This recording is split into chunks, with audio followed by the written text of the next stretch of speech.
जय हिंद। देखिए 3 जनवरी के दिन अमेरिका ने वेनेजुएला पर आक्रमण करके और महज कुछ घंटों में इसके राष्ट्रपति भवन से इसके राष्ट्रपति निकोलस मादुरो को उठा के लेके चला गया और अभी निकोलस मादुरो अमेरिका के एक जेल में है। इनके ऊपर आरोप है कि ये वेनेजुएला के रास्ते और मैक्सिको के रास्ते वेनेजुएला होते हुए और यहाँ पर ड्रग्स सप्लाई करते थे। हालांकि ये बहाना है, अमेरिका में ड्रग्स जो आता है वो मैक्सिको से आता है, न कि वेनेजुएला से आता है। ये चुपचाप एक बहाना है। और दूसरा, अमेरिका में जो ड्रग्स है ये अमेरिका के कल्चर की वजह से, वहाँ पूरा दिन भर दारू गांजा सिगरेट पी के पीते रहते हैं। वहाँ तो बेटी बाप से पूछती है, father do you have any drink और वाइन। सोच रहा बाप माई बैठ के शराब पी रहा है सर, तो उसमें ड्रग्स काहे नहीं पिएगा सर। तो ये तो अमेरिका का एक बहाना है। एक्चुअल में दुनिया में सबसे ज़्यादा ऑयल रिजर्व वेनेजुएला का है, लेकिन इसका ऑयल जो होता है वो थोड़ा सा अशुद्धि उसमें ज़्यादा, इसलिए इसको निकालना थोड़ा महंगा पड़ता है। तो अमेरिका की नज़र इस ऑयल पे है और यहाँ लिथियम का बहुत बड़ा भंडार पाया गया और सोना का बड़ा भंडार पाया गया। तो एक्चुअल अमेरिका इन भंडार पर कब्जा करना चाहता है और बहाना लगा देता है कि अमेरिका में ये ड्रग्स सप्लाई करता है, इसलिए वो इसके राष्ट्रपति को उठा के लाया गया है। और इस 2020 से जब लॉकडाउन चल रहा था उसी समय से अमेरिका राष्ट्रपति को उठाना चाहता था और यहाँ पर उसने एक बड़ा अच्छा गेम खेला। निकोलस मादुरो के ही सेनापति, उप सेनापति को इसने मिला लिया और उसने ऑफर दिया कि तुम्हें करोड़ों रुपए दिए जाएंगे, अमेरिका में बस जाओगे, नया पासपोर्ट, नया नाम सब दे दिया जाएगा। उसका अलग नाम दे दिया गया कार्डिनल। अब बाद में ये भी नाम को वो लोग क्या कर देंगे, चेंज कर देंगे। और यही वो व्यक्ति है जो हर एक जानकारी बताते गया। निकोलस मादुरो कितने बजे उठते हैं, कितने गार्ड रहते हैं, रात के समय कौन सा रास्ता होता है, हेलीकॉप्टर कहाँ लैंड करेगा, स्केप रास्ता क्या है, इमरजेंसी में राष्ट्रपति किधर भागेंगे, राष्ट्रपति जिस कमरे में रहते हैं उसकी दीवारें कैसी हैं, दरवाजा कितना मोटा है, किधर खिड़की है या नहीं, ए टू जेड लेआउट। वही ये कार्डेनियल नाम का ये बदला हुआ नाम है, उसी का उप सेनापति ने उसे अमेरिका के CIA एजेंसी को मुहैया कराया था। इस आधार पर बहुत लंबे समय से प्लानिंग चल रही थी और इस प्लानिंग में लगभग 150 जहाजों ने भाग लिया। और 150 जो जहाज है, एयरक्राफ्ट है, अलग अलग टाइप के जहाज है और अलग अलग शहर से उड़ान भरे हैं और सब के सब वेनेजुएला पहुंचे हैं। और सबसे बड़ी बात यह है कि इनके पहुंचने का टाइमिंग एक है, भले उड़ने का टाइम कुछ भी हो, इनके पहुंचने का टाइम एक है। वेनेजुएला को ये लोग संभलने का मौका नहीं दिए और समझते हैं कौन कौन सा इसमें यूज हुआ है। तो जो सबसे पहले वेनेजुएला में एंट्री मारा था, RQ सेंटेलियन नामक ड्रोन एंट्री मारा था। ये 50,000 फीट की ऊंचाई पर उड़ता है और ये स्टिल्ट ड्रोन है। इसे इतनी बेहतरीन फोटो लेता है, हर जगह की पूरी प्रॉपर फोटो ले लिया। स्टिल्ट है तो ये पकड़ में भी नहीं आया। अब इसके बाद अगला नंबर आता है F-35 का। F-35 रडार में नहीं दिखता है दुश्मन के और इसी का फायदा उठा के वो वेनेजुएला के अंदर प्रवेश कर गया। और जब ये वेनेजुएला में प्रवेश किया, अलग अलग जहाजों से, कोई एयरक्राफ्ट कैरियर से उड़ान भरा है, कोई प्यूर्टो रिको के सैन्य अड्डा से भरा है, कोई यहाँ से अलग अलग जगहों से भरा है। तो इसे वेनेजुएला देख नहीं पाई क्योंकि ये स्टिल्थ रडार है। और ये क्या किया, वेनेजुएला के रडार पे फेक सिग्नल भेजना चालू किया। तो वेनेजुएला के रडार कंफ्यूज हो गए कि अचानक से इतने जहाज कैसे आ गए। ये इसका इलेक्ट्रॉनिक वॉरफेयर का तरीका है। अब इसके पीछे चला गया ग्लाउरर। ग्लाउरर जहाज जो है ये बहुत खतरनाक है, ये इलेक्ट्रॉनिक वॉरफेयर के काम में आता है। ग्लाउरर जहाज की खासियत क्या है, ये फेक सिग्नल रडार पे भेज दिया। जब से फेक सिग्नल रडार पे भेजा तो जो वेनेजुएला के रडार थे वो काम उतना अच्छा से नहीं करने लगे। अब यहाँ वेनेजुएला ने एक गलती कर दिया, उसने इन रडार की फ्रीक्वेंसी बढ़ा दी देखने के लिए कि कौन क्या प्रॉब्लम आ गया। हाई पावर फ्रीक्वेंसी दिया और जैसे फ्रीक्वेंसी बढ़ाया गया तो वो तुरंत यही चाह रहा था ग्राउलर जहाज, इसके अंदर एक सेंसर लगा हुआ है, वो हाई फ्रीक्वेंसी को देखकर AGM मिसाइल मार देगा। और ये AGM मिसाइल जो होती है रडार किलर मिसाइल कहा जाता है, जहां से हाई फ्रीक्वेंसी आती है वहीं चली जाती है। 9 सेकंड के अंदर 12 रडार उड़ा दिया। वेनेजुएला का आसमान अंधा हो गया। अब पूरा मैदान खाली था। ये रडार YJ रडार थे जो चाइना से आए थे। अब वेनेजुएला के ऊपर कोई जहाज जाएगी, वेनेजुएला को कुछ पता चलने वाला नहीं है। अब यहां अमेरिका से उड़ान भर के के ऊपर पहुंच जाता है B-52। ये सेकेंड वर्ल्ड वॉर के समय भी बम गिराया था, इसमें 8 इंजन लगे होते हैं और ये कारपेट बम्बिंग की तरह होता है। तो जो उसका जहां से ये डर था कि वेनेजुएला यहां से अटैक कर सकता है, वहां इतना हैवीली बम्बार्डमेंट कर दिया कि पूरी वेनेजुएला में जो उसकी मिलिट्री एस्टेब्लिशमेंट थी वहां अफरा तफरी मच गया। अब वेनेजुएला के आंतरिक भाग पर हमला भी करना जरूरी था जहां से रिजिलियंस आ सकता था। उसके लिए B-1 लेंसर का यूज हुआ। ये लेंसर जहाज जो होती है ये बड़ा, इसका बनावट ऐसा है कि ये जब दुश्मन के एरिया में घुसता है तो फट से चला जाता है, अंदर प्रवेश कर जाता है। तो जब ये इसे तेज उड़ना रहता है तो अपने विंग्स को ये हल्का मोड़ लेता है और तेज उड़ जाता है। लेकिन जब इसे बम गिराना होता है तो विंग्स को खोल लेता है, क्योंकि जब जितना चौड़ा विंग्स रहेगा धीमा उड़ना आसानी होगा। तो B-52 पहले पूरा बम गिरा दिया, उसके बाद ये विंग्स मोड़ के तेजी से वेनेजुएला के अंदर प्रवेश किया, और अंदर प्रवेश करने के बाद ये अपने विंग्स को फैला दिया और धीरे धीरे उड़ते हुए टारगेट के ऊपर बम्बार्डमेंट करना चालू कर दिया। इसके पीछे अब आते हैं असली जो इसमें कमांडो भाग लिए थे, डेल्टा फोर्स वाले। डेल्टा फोर्स जिस हेलीकॉप्टर से सबसे पहले एंट्री करते हैं वो हेलीकॉप्टर का नाम है नाइट स्टॉलर। नाइट स्टॉकर जो जहाज होते हैं, इनमें आगे एक गनर बैठा होता है जो आगे से आ रहे दुश्मन को मारता है, 2 कमांडो इस साइड से, 2 कमांडो इस साइड से, यानी हर डायरेक्शन से कमांडो इस पे बैठे रहते हैं। अब कहीं से भी अगर कोई दुश्मन का स्नाइपर खड़ा है, कहीं कमांडो है, कहीं मिलिट्री है, उसको ये लोग अंधाधुन मारते हुए आगे बढ़ गए। ये नाइट स्टॉकर। नाइट स्टॉकर के पीछे आता है सी हॉक। सी हॉक की खासियत क्या है, इसके आगे गनमैन बैठे होते हैं, वो अगर कोई बचा हुआ है उसको मार देंगे, और पीछे इनके खाली जगह होता है जहां पे ये कमांडो ड्रॉप भी कर सकते हैं। तो ये हमला भी करेगा और ड्रॉप भी कर देगा, ये दोनों का काम कर देगा। तो आगे नाइट स्टॉकर गया, पूरा साफ कर दिया, जो बचे हुए उसे सी हॉक साफ कर दिया। अब उसके पीछे आते हैं चिनूक। चिनूक हमला करने के लिए नहीं आया था, इसमें ज्यादा से ज्यादा सैनिक बैठ जाते हैं, ये गया था ड्रॉप करने के लिए। इसमें बीच से भी कोई सैनिक निकल सकता है और साइड से भी। और अगर मॉडुरो अगर मान के चलिए लेट जाते या कहते कि हम नहीं जाएंगे, या उन्हें चोट लग जाता तो कंटेनर में टांग के ले जाता सब, लेकिन उनको लेके जरूर जाता सब। अब तक आधे कमांडो वेनेजुएला के अंदर प्रवेश कर गए थे। इधर नौसेना बेस से वेनेजुएला की ओर और कमांडो की सप्लाई करने के लिए फास्ट हेलीकॉप्टर ऑस्प्रे का यूज किया गया। यह हेलीकॉप्टर और जहाज का मिश्रण है। जब ये उड़ान भरता है तो इसके विंग्स ऊपर होते हैं, और जब हाइट ले लेता है तो धीरे धीरे इसके विंग्स जो होता है आगे आना चालू करते हैं। इसके विंग्स ये फोल्ड होकर आगे आना चालू करते हैं, और धीरे धीरे ये आगे चले आते हैं, और ये उड़ता फिरता विमान हो जाता है। तो ये उड़ता हेलीकॉप्टर की तरह आ जाता है। तो जो बैकअप में जो आधे कमांडो थे उन्हें फास्ट लेके अंदर आए सब, ताकि वेनेजुएला पे ज्यादा से ज्यादा कार्रवाई किया जा सके। और वेनेजुएला का और कोई रडार काम तो नहीं कर रहा है, कहीं इससे कहीं पड़ोस से कोई मदद तो नहीं मिल रही है। तो अमेरिका के जो जहाज अंदर गए थे उन्हें भी रास्ता दिखाने के लिए कोई रडार होना चाहिए कि नहीं चाहिए। आखिर वो कहां से रास्ता देखेंगे, तो उनको लिए उड़ता फिरता रडार भेजा गया जिसकी क्षमता 400 किलोमीटर थी। इसे हम लोग हॉक आई बोलते हैं। हॉक आई ये USS जिराल्ड R4 पर ये खड़ा था। यहां से उड़ान भर के ये वेनेजुएला के ऊपर उड़ने लगा, और ये वेनेजुएला के ऊपर उड़ते हुए उड़ता फिरता ये कमांड सेंटर हो गया, सारे जहाजों को कोऑर्डिनेट करने लगा। और वेनेजुएला के ऊपर ये 3 रडार ऑटोमेटिक अमेरिका उड़ता चलता फिरता रडार ले आके रख दिया। और जिराल्ड R4 कैरेबियन सागर में अपना लंगर डाले हुआ था, ताकि कोई दुश्मन का जहाज या कोई चाइना या रसिया कोई बैक सपोर्ट इसे न दे दे। यदि वेनेजुएला की नेवी अगर हरकत में आती है, तो वेनेजुएला अगर पनडुब्बियों को पानी में रखता है तो पनडुब्बी बड़े खतरनाक होते हैं, इन्हें साइलेंट किलर कहा जाता है। तो पनडुब्बियों को मारने के लिए अमेरिका के पास बोइंग का बनाया हुआ P-8I पोसाइडन जहाज है। ये जहाज में देखिएगा एक भी खिड़की वगैरह नहीं है, इसके अंदर बहुत सारे सेंसर लगे हुए हैं नीचे की ओर, और इसके अंदर पूरा कमांड एंड कंट्रोल सिस्टम है। अगर कोई भी पनडुब्बी देख लेगा तो ये ऊपर से ही मिसाइल गिरा देगा। पानी के अंदर चलने वाली मिसाइलों को तारपीडो कहते हैं। ये वेनेजुएला के नौसेना को ध्वस्त करने के लिए इसे लगाया गया था। ये भी ऊपर से कमांड कर रहा था, एक और सी हॉक कर रहा था, हॉकाई, और ऊपर से ये अपना पोसाइडन जहाज उसकी निगरानी कर रहा था। और वेनेजुएला के सामने पूरी की पूरी अमेरिका ने नौसेना का बेड़ा खड़ा कर दिया था। ये फुल फ्लेजेड वार के लिए रेडी थे कि अगर वेनेजुएला की ओर से कोई एक्शन लिया जाता है तो यहाँ जितने जहाज हैं रेडी टू मूव है, सब में कॉकपिट में पायलट बैठे हुए हैं, सब उसकी नेवी खड़ी हुई है, पीछे उसके प्यूर्टो रिको, फ्लोरिडा और अन्य एयरबेस पे पूरी की पूरी मिलिट्री तैनात थी। हर जहाज में कॉकपिट में जहाज में पायलट रेडी थे कि अगर वेनेजुएला की ओर से कोई अटैक आता है तो इतना तेजी से ये हमला करेंगे कि पूरी स्टेब्लिशमेंट खत्म हो जाएगी वेनेजुएला को ये लोग संभलने का मौका नहीं देते। और जब ये पूरी की पूरी अंदर प्रवेश कर गए सब, तब असली खेल चालू होता है। पूरे वेनेजुएला को आइसोलेट कर दिया जाता है और वेनेजुएला पे होता है अब साइबर अटैक। साइबर अटैक जब होता है तो वेनेजुएला में जो पावर सप्लाई की जाती है और जो पावर ग्रिड होती है, इसमें भी तो कंप्यूटर लगा है, और वो कंप्यूटर या तो माइक्रोसॉफ्ट का होगा या तो मैकबुक का होगा। उस कंप्यूटर पे अपडेट के नाम पे पहले ही एक मॉलवेयर भेज दिया गया था, वायरस भेज दिया गया था, जो एक्टिवेट करके पूरी लाइट सिस्टम को ही, मेन पावर को ही सप्लाई काट देता है, पावर ग्रिड से ही काट देता है। अब ये लोग कंप्यूटर से ऑन करते रहते हैं, कंप्यूटर में ऑन नहीं होता है, कंप्यूटर ही ऑन नहीं होता है। और चलाओ गूगल, माइक्रोसॉफ्ट और लैपटॉप ये लोग का बार बार समझाते हैं कि अपना सॉफ्ट अपना जब तक नहीं होगा तब तक दिक्कत होगा।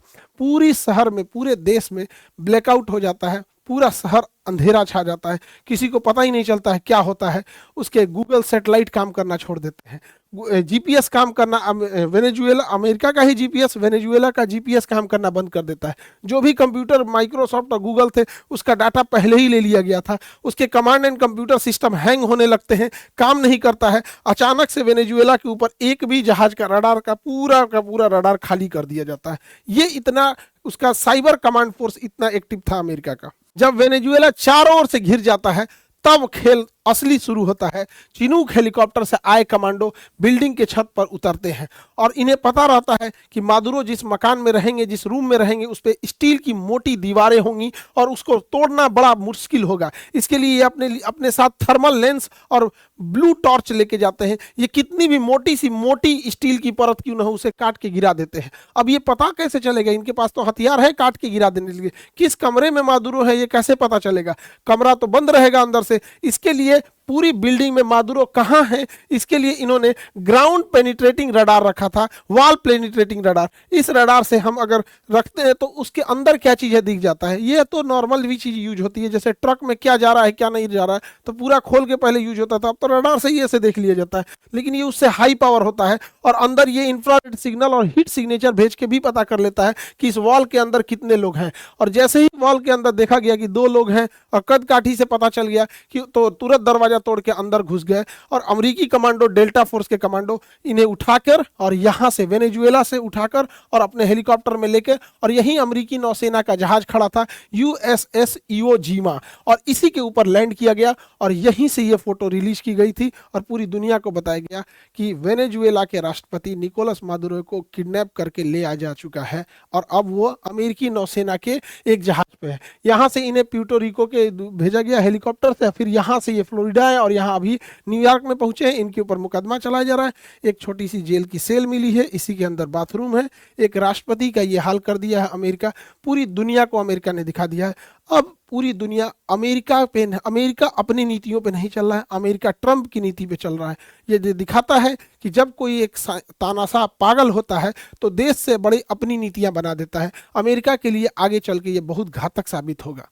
वेनेजुएला के पास रूस का दिया हुआ S-300 भी एयर डिफेंस था जो काम नहीं आ सका। Actual S-300 missile defence system ये 30 साल पुराना है। ये F-16 जहाजों के लिए कारगर था, लेकिन अमेरिका ने इसमें X-16 जहाज यूज ही नहीं किया। दूसरा, वेनेजुएला के पास रूस से खरीदा हुआ सुखोई 30 जहाज है। ये सुखोई 30 जहाज भारत के पास भी है। अब समस्या क्या आएगा, इन जहाजों को अमेरिका ले जाएगा अपने नेवाडा एयरफोर्स स्टेशन। अब वहां इसको ये उड़ा के देखेगा कि कितने डिग्री एंगल ये नहीं मुड़ सकता है, तो इसके एक्चुअल कहां कहां ड्रॉबैक है। अब अगर सुखोई पर हमला करना होगा तो ये जो जहाज है, जैसे पाकिस्तान F-16 यूज करता है, तो ये अपने जितने भी जानकार हैं जो इसके दोस्त है उसको बता देगा कि अगर इस जहाज को मारना है तो इतना डिग्री नहीं मुड़ सकता है, कितना ऊपर जा सकता है, कितना नहीं जा सकता है, ब्लैक पॉइंट क्या है, और फिर इसका रिवर्स इंजीनियरिंग करके निकालेगा। ये वेनेजुएला के साथ साथ रशिया के लिए भी एक बहुत बड़ा सरदर्द है। हालांकि वेनेजुएला के पास S-300 था जो F-16 को मार गिराता है, इसलिए अमेरिका ने इसे यूज ही नहीं किया। अगर उसके पास S-400 रहता तो ये F-35 को भी पकड़ लेता, लेकिन उसके पास ये नहीं था, इसलिए अमेरिका यूज कर रहा है और कह रहा है देखो मैंने तुम्हारा पूरा एयर डिफेंस सिस्टम ध्वस्त कर दिया। अरे भैया, तुम F-35 लेके काहे नहीं घुस गए रूस में? और तुम्हारा जब केरल में खराब हुआ था F-35 काहे नहीं चले आए? S-400 का रडार F-35 को लॉक कर सकता है, ऐसा नहीं है। तो ये तो नॉर्मल देश को, और दुनिया का इतना बड़ा सुपर पावर बैकअप में रखा है नाटो, तो कोई भी देश उतना आगे जा सकता है। और हमारे देश को इतना ह्यूमिलिएट किया ये इंसान, पागल हो गया है ये। भारत को बड़ा अपशब्द बोला। प्रधानमंत्री हमारे देश की संपत्ति होती है। प्रधानमंत्री को बोलता है ये कि मोदी ने फोन किया, मोदी ने बोला प्लीज मैं आपसे मिलना चाहता हूँ। क्या बदतमीजी है ये बड़ा दुख होता है कि प्रधानमंत्री एक पूरे देश का प्रतिनिधि होता है। एक प्रधानमंत्री की इज्जत पूरे देश की इज्जत होती है। हमें सबको खड़ा रहना चाहिए यहाँ पर। और हम धन्यवाद कहते हैं पहले महाराष्ट्र के लोगों को कि यहाँ जो टेस्ला का पहला कारखाना मिला था, आप लोग को इंडिया की गाड़ियां खरीदी यहाँ पे। ऐसे अमेरिकन वाले प्रोडक्ट्स को यूज करेंगे, ये अल्टीमेट अल्टीमेटली हम लोग के लिए भी बड़ा सरदर्द बनेंगे। हमको लगता है कि उतना सक्सेस नहीं हुआ महाराष्ट्र में जो टेस्ला खुला था, हमें अपने प्रोडक्ट्स में होना चाहिए। और ये लोग देखिए, हमारे भारत के लोग इन्हें मोटिवेशन मानते हैं, इनकी हिम्मत नहीं हुई थी, ये करोड़ों कमाने वाले लोग, इनकी हिम्मत नहीं हुई थी कि ऑपरेशन सिंदूर पे एक शब्द बोल सके।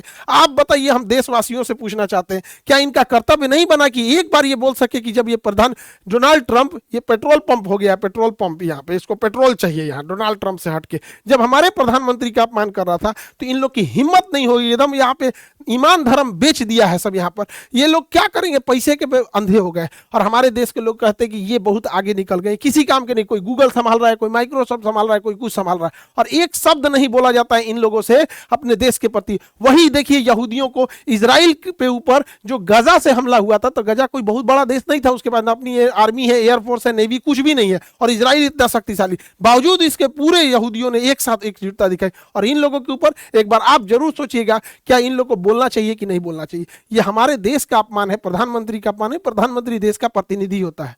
अमेरिका जिस तरह बेलगाम हो गया है, वो अगला निशाना बनाएगा ग्रीनलैंड को, इधर लेगा क्यूबा को, और यहाँ ईरान पे भी अटैक कर सकता है, क्योंकि अब अमेरिका को रोकने वाला कोई नहीं है। हाल ही में अमेरिका ने यहाँ पर रूस का एक पानी वाली टैंकर को, जहाज को, पेट्रोल टैंकर को भी अपने अंडर में ले लिया, सीज कर लिया, जबकि रशियन पनडुब्बियां इसकी सुरक्षा दे रही थी। लेकिन अमेरिका इतना मन बढ़ गया, किसी से नहीं डर रहा। अब इस घटना के बाद चाइना ताइवान पे कब्जा करने के लिए लीगली वो सेटिस्फाई हो चुका है। अब वो इस ताइवान को कब्जा करेगा, और ताइवान को कब्जा करने के बाद वो सिलिकॉन पर कब्जा कर लेगा, और सिलिकॉन से ही आज पूरी दुनिया की जितने एडवांस चीजें बनती है, चाहे वो किसी भी तरह का पैसेंजर जहाज हो, पनडुब्बी हो, हेलीकॉप्टर हो, स्पेस शटल हो, ड्रोन कैमरा हो, कंप्यूटर हो, लैपटॉप हो, वॉशिंग मशीन हो, कहीं भी हर जगह यूज होता है, तो वो होता है सेमीकंडक्टर। अमेरिका पेट्रोल पे कब्जा करो, चाइना सेमीकंडक्टर पे कब्जा करने जा रहा है। चाइना तो बदला ले लेता है यहाँ पर। अमेरिका ने जो वेनेजुएला के साथ किया, वो भारत के साथ कर सकता है कि नहीं, तो ये भारत के साथ नहीं कर सकता। उसके लिए 3 लोगों का धन्यवाद देना चाहिए। 1974 में स्माइलिंग बुद्धा नाम से इंदिरा गांधी ने परमाणु परीक्षण कर दिया, और मिसाइल प्रोग्राम और परमाणु प्रोग्राम को आगे रखा। वो उतना सक्सेस नहीं था, और परमाणु बम बन के तैयार था। जरूरत था तो हमारे वैज्ञानिकों को और दृढ़ राजनीतिक शक्ति की। फिर 1998 में अटल बिहारी वाजपेयी और एपीजे अब्दुल कलाम की जोड़ी ने परमाणु परीक्षण कर दिया। ये 3 लोगों का नाम परमाणु परीक्षण के लिए याद रखेंगे, कि आज भी अगर हमारे ऊपर कोई इस तरह से हमला करेगा, तो हम लोग भी जवाब में ये परमाणु बम देंगे, और बढ़िया से उनको जवाब दे दिया जाएगा। तो ये जरूरी है।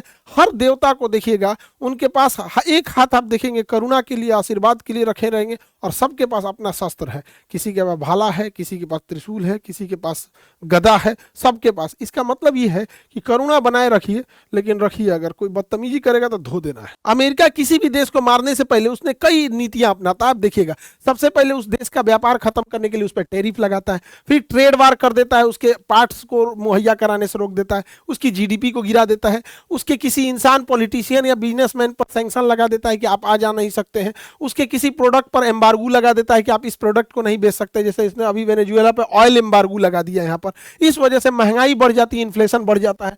और अमेरिका के पास सोशल मीडिया की ताकत है। इस सोशल मीडिया की ताकत से उसी देश की जनता को वो उग्र कर देता है, विपक्ष के नेता को नोबेल पुरस्कार दे देता है, और इसकी मदद से वो अंतर में ही गृह युद्ध का एक माहौल बना देता है। फिर यूएन में कहता है कि वहां लोकतंत्र खतरे में है, और खुद क्या करेगा, उस देश को चारों ओर से घेर लेगा, नौसेना से, चारों ओर से, एयरफोर्स से, और अचानक एक दिन समय देख के हमला कर देगा। यही चाइना हमेशा से करते आया है। चाहे वो 2006 में सद्दाम हुसैन को भी ऐसे ही घेरा था, 2011 में गद्दाफी को, 24 में बशर अल असद को, सबने यही किया था कि डॉलर का पैसा इन्होंने पेट्रोल का पैसा डॉलर में न लेके रीजनल करेंसी में लेने का प्रयास किया था। इन लोगों को आज तक नहीं समझ में आता है कि चाइना, अमेरिका पिछले 3-4 साल से घेर के इकोनॉमी गिरा देता है। अमेरिका को अगर कोई अच्छा से जवाब दे सकता है तो किम जोंग। अमेरिका जब भी इसके बारे में कुछ भी बोलता है, अभी कल तो 2-4 गो हाइपरसोनिक मिसाइल मारा है, इसका सीधा कहना है अगर अमेरिका कोई एक्शन हमारे ऊपर लेगा, घेराबंदी चालू होगा, तो सबसे पहले जापान को मुंगा देंगे और साउथ कोरिया को मार देंगे। ये दोनों बहुत डेवलप है। ये कहता हम क्या किए, कहा वो सब हम नहीं जानते हैं, हम तुमको मार के खत्म कर देंगे, परमाणु बम पहले इन्हीं पे मारेंगे।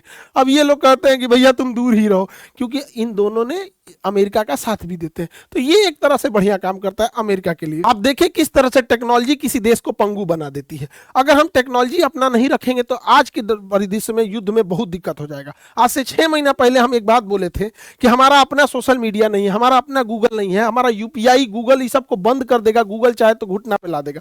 तो बहुत आदमी गुस्सिया गए थे कि सर ऐसे कैसे कर दिए, भारत इतना कमजोर है कि गूगल घुटना पे ला जाएगा। एगो इंडिगो ला दिया था घुटना पे, ले एगो इंडिगो जहाज, सोशल मीडिया हम लोग का नहीं है। सोचिए ये प्रधानमंत्री का जो जहाज है हम लोग के पास, अपना प्रधानमंत्री राष्ट्रपति का जो जहाज है नहीं, बोइंग अमेरिका का है। अगर वो चाह देगा सॉफ्टवेयर रोकने के लिए तो उड़ान भरने से रोक देगा। तो ये जरूरत है हम लोग को, देश को, कि हमें अपना सॉफ्टवेयर, आज आप कोई कंप्यूटर लीजिए, या माइक्रोसॉफ्ट का होगा, मैकबुक का होगा, कोई सोशल मीडिया है, ये सारा का सारा सोशल मीडिया वगैरह अमेरिका से कंट्रोल्ड किया जा रहा है। तो भारत को जरूरत है चाइना की तरह आत्मनिर्भर बनने की, ताकि हम भी अपनी चीजों को कंट्रोल कर सके। वरना इस तरह से लचर व्यवस्था रहेगी और हम लोग इस तरह से रहेंगे तो कहीं ना कहीं ये दुश्मन के लिए बहुत फायदा हो जाएगा। यही बात हम पहले भी समझा रहे थे कि अगर गूगल चाहे तो हमारे किसी चीज को रोक सकता है, क्योंकि उसके पास टेक्नोलॉजी और पावर इतना है। आप जीता जागता एग्जांपल वेनेजुएला पे देख लीजिए। आज से 6 महीना पहले कई आदमी डिजिटल जोम्बी है सब, कुछ देखिएगा यूट्यूब पे कुछ जोम्बी है सब। आप कोई अच्छा सलाह दीजिएगा देश प्रेम में ना, तो वो सब राजनीति प्रेमी है सब, ऐसे नहीं हो सकता है। अरे भैया टेक्नोलॉजी उसकी रहेगी, वो कभी भी यूज कर सकता है। एक अपडेट के नाम पे कोई सॉफ्टवेयर भेजेगा, उसके अंदर क्या मालवेयर भेज दिया, क्या वायरस भेज दिया, कुछ नहीं बुझाता है। इसलिए जितना जल्दी हो समझ जाना है उतना ही अच्छा ही है। देखिए आज जैसे 2026 में अमेरिका ने वेनेजुएला पर हमला करके वहां के राष्ट्रपति को उठा ले गया, ऐसे ही 1980 के दशक में अमेरिका ने 1979 में ईरान में भी पूरा हेलीकॉप्टर लेके घुस गया था और ईरान के एम्बेसी पे ईरान ने उसके लोगों को किडनैप कर रखा था। तो अमेरिका हेलीकॉप्टर लेके घुस गया और ईरान को ले के चला आया था, लेकिन आंधी उड़ गया ईरान में और उसका कुल हेलीकॉप्टर ढह गया, नीचे गिर गया और अमेरिका का ये प्लान फेल हो गया। और अगर आप कहेंगे तो इस पे भी एक वीडियो बनाएंगे कैसे ईरान पर अमेरिका ने किया था। ईरान अमेरिका में इतनी बेहतरीन दोस्ती थी, वैसे ही दोस्ती थी जैसे अमेरिका और वेनेजुएला में। अमेरिका और वेनेजुएला में बहुत अच्छी दोस्ती थी, अमेरिका ने भी उसे हथियार दिया था और ईरान से भी दुश्मनी हो गई या वेनेजुएला से भी दुश्मनी हो गई और अगला नंबर संभवतः ईरान का है। देखिए आज का हम जो एजुकेशन सिस्टम देखते हैं ना, तो जो बच्चे हम लोग पढ़ाने आते हैं वो यूपीएससी बैच में है, पीसीएस बैच में, एसएससी बैच में, रेलवे बैच में, पुलिस दरोगा बैच में, बट उसका बैकग्राउंड एकदम कमजोर है, वो बेसिक्स उसके वीक है। जब वो वहां से 10th पढ़ के आ रहा है, 12th पढ़ के आ रहा है, तो बच्चों में वो क्रिटिकल थिंकिंग है ही नहीं सोचने की। तो 1-2 साल ऐसे बच्चों को अपना बेसिक क्लियर करने में लग जाता है। तो हम लोग को बड़ा चैलेंज फेस करना पड़ता है अभी के समय में पढ़ाने में कि बच्चे का बेस क्लियर नहीं है। तो इसलिए हमने सोचा कि क्यों ना 10th और 12th यानी बोर्ड एग्जाम 9, 10, 11, 12th वाले बच्चों को भी अपने ही वो ढंग से, ताकि वो जब वहाँ हायर एजुकेशन के लिए आए तो उन्हें दिक्कत ना आए, तो हम इन बच्चों को भी क्यों ना पढ़ा सके। तो पहले हम लोग सोचे थे यूपी बिहार बोर्ड स्टार्ट करने के लिए, फिर पूरी टीम ने कहा कि सर पूरे इंडिया में स्टार्ट करते हैं लोग। तो इसको बहुत जल्दी 2 दिनों के अंदर ऐसे बच्चे जो अभी इस साल भी जो देंगे 10th का एग्जाम या 12th का एग्जाम, और ये जो बोर्ड एग्जाम है, चाहे वो यूपी बोर्ड हो, बिहार बोर्ड हो, झारखंड बोर्ड, मध्य प्रदेश बोर्ड, सारे बोर्ड के एग्जाम को लेके हम लोग तैयारी करने के लिए स्टार्ट कर रहे हैं। और ऐसे बच्चों को पूरी 0 से लेकर और किस तरह से जब वो 12th पास करके जाए तो फर्स्ट अटेम्प्ट में वो किसी भी जॉब को निकाल सके। तो इस पर हम लोग तैयार कर रहे हैं ताकि उसकी थिंकिंग डेवलप हो सके। और यूपीएससी बैच जो 10,000 का था, इस पे ऑफर है अभी भी है मकर संक्रांति तक 5,000 में। यूपी पीसीएस या झारखंड पीसीएस हो जाए या फिर बीपीएससी हो जाए, किसी भी पीसीएस का एग्जाम जो फीस है उसको सबको ऑफर देके 2200 कर दिया गया, लगभग 2,000 में। तो अब 2200 में एसडीएम डीएसपी लेके जा सकते हैं और 5,000 महज फीस में आईएएस आईपीएस आईएफएस राजदूत जो बनना है बन सकते हैं। मन लगा के पढ़ाई करेंगे। ये ऑफर मकर संक्रांति तक रहेगा। हमारा सपना है कि हर गरीब तक एजुकेशन पहुंच सके, जो प्रतिभावान है पैसे की वजह से उसकी पढ़ाई ना छूट सके। और बोर्ड एग्जाम को खास करके, चाहे वो राजस्थान बोर्ड हो, हरियाणा बोर्ड हो, आपका छत्तीसगढ़ बोर्ड हो, उत्तराखंड बोर्ड या Bihar board, UP board, Jharkhand board, Madhya Pradesh, सारे बोर्ड के बच्चों के लिए अब आप लोग तैयार हो जाएंगे। और गार्जियन लोग अब आप लोग भी तैयार हो जाइएगा। जिस दिन अब इन बच्चों को पढ़ाना चालू करेंगे, जो गार्जियन कहते थे मेरा बच्चा पढ़ता नहीं है, अब गार्जियन लोग से बैठ के डिबेट करेंगे और हमें भी बड़ा अच्छा लगेगा। 10th का बच्चा, 12th का बच्चा जब किसी टॉपिक पे लेके अपने फादर से, अपने सीनियर भाई बहन से डिबेट करेगा और तब वहाँ अच्छा लगेगा, तब जाके एक अच्छे लेवल पे उतार होगा। और ऐसा नहीं कि इनकी फीस बहुत ज़्यादा होगी, हमारा तो पूरी इंडिया से इसी बात की लड़ाई है फीस कम करने के लिए। तो बोर्ड एग्जाम वाले बच्चे भी अब तैयार हो जाइए, नीट जेई का भी फीस वैसे ही रहेगा, बोर्ड एग्जाम का भी एकदम मिनिमम फीस में बेस्ट क्वालिटी दिया जाएगा। आई होप आप पूरे टॉपिक को समझे होंगे। नेक्स्ट वीडियो में हम बताएंगे अमेरिका ने ईरान पे कैसे हमला किया था और बोर्ड एग्जाम को कैसे बच्चों को पढ़ाई करना है, उनका कौन से एप्लीकेशन पे जाएंगे, कौन से यूट्यूब चैनल देखेंगे, किस तरह से पढ़ाई करेंगे। आगे मिलेंगे दूसरी वीडियो में, मिलेंगे नेक्स्ट क्लास में। अब जय हिंद।